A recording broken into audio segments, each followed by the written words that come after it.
L'info du Grand Lille en continu. Idil Gunaï.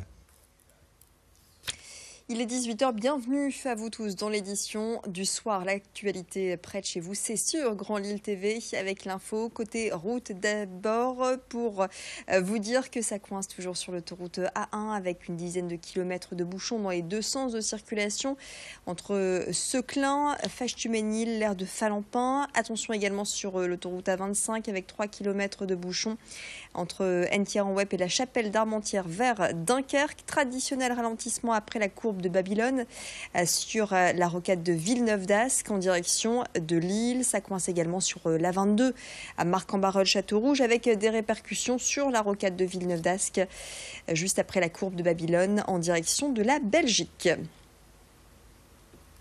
L'info de ce vendredi 12 mai, avec du foot pour débuter ce flash. Le LOSC se prépare à rencontrer le leader de la Ligue 1 dimanche pour la 37e journée.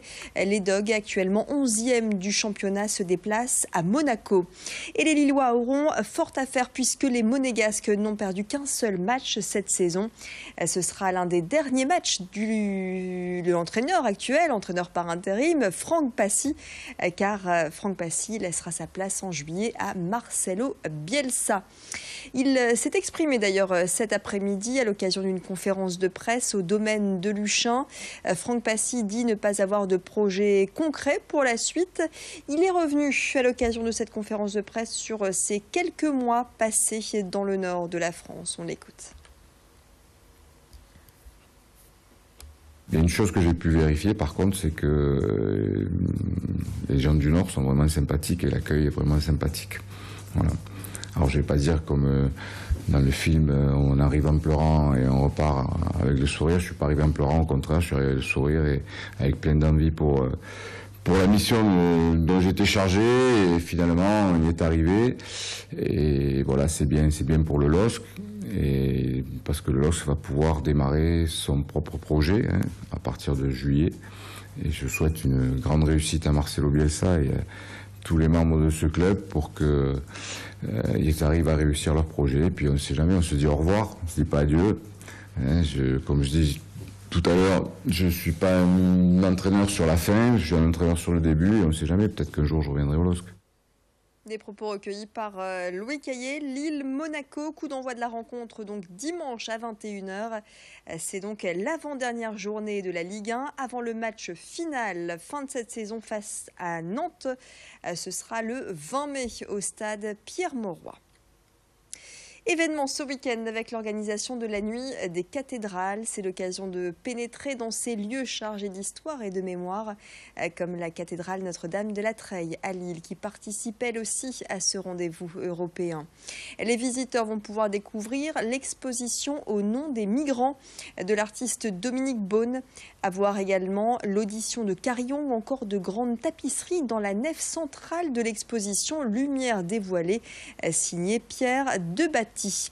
Les visiteurs auront également l'occasion de découvrir ce bâtiment mêlant architecture moderne et historique. Thomas Sanchez, qui gère la communication de l'édifice, nous en dit un peu plus au micro de Xavier Silly. On est justement dans les nefs centrales avec cette façade contemporaine, on est dans cette continuité de dire qu'il faut laisser s'exprimer les artistes d'aujourd'hui, reconnaître le travail des artistes des siècles passés, mais voilà, d'arrêter de regarder dans un rétroviseur et de dire que c'était mieux avant, mais d'aller vers l'avenir. Et c'est également le message que porte l'Église en disant que voilà, le Christ, même s'il est venu sur terre il y a 2000 ans, eh bien on fait toujours sa résurrection et que le message et la bonne nouvelle donc de ce Dieu d'amour et de vie, il est bien vivant, il est ressuscité, et bien que son message est encore valable aujourd'hui en 2017. Vous avez toujours rêvé de vous glisser dans la peau d'un chercheur d'or? Eh bien, le parc Asnapio à Villeneuve-d'Ascq vous invite ce dimanche à participer à une série d'animations autour de ce thème.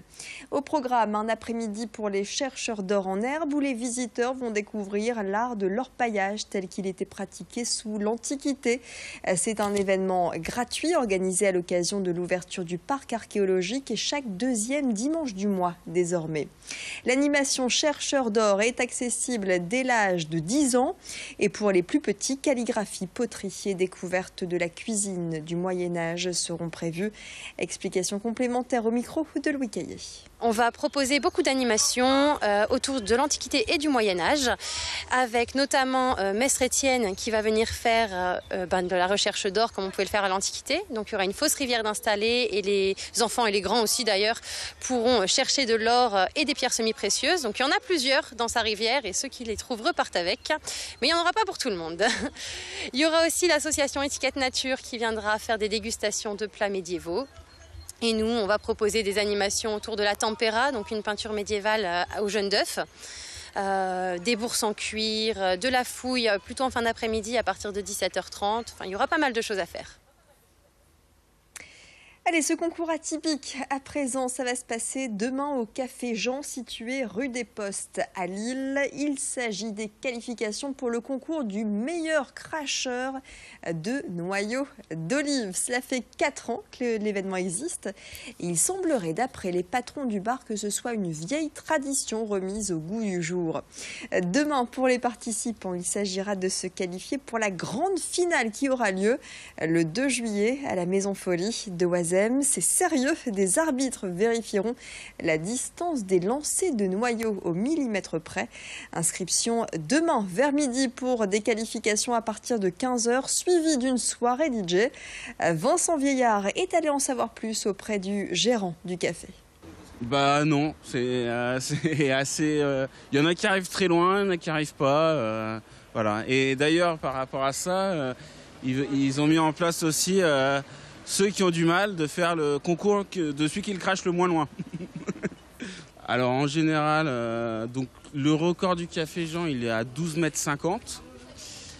Et en général, ça se joue entre 11 et 12 mètres, quoi, entre 10 et 12 mètres. Quoi. Pour les garçons, et entre 8 mètres, 8,50 m pour les filles. Si vous voulez tester en tout cas ce concours, rendez-vous rue des Postes demain après-midi. C'est la fin de cette édition. 18h passées de 7 minutes. Le week-end vous attend d'ici quelques heures. Alors quel temps pour demain et pour dimanche? Il semblerait que ce soit un peu plus frais et plus humide également. Clotilde Leguévac va nous en dire un peu plus dans le bulletin météo complet. Bon début de soirée à vous tous. On se retrouve à 18h15 pour un nouveau point sur l'actualité.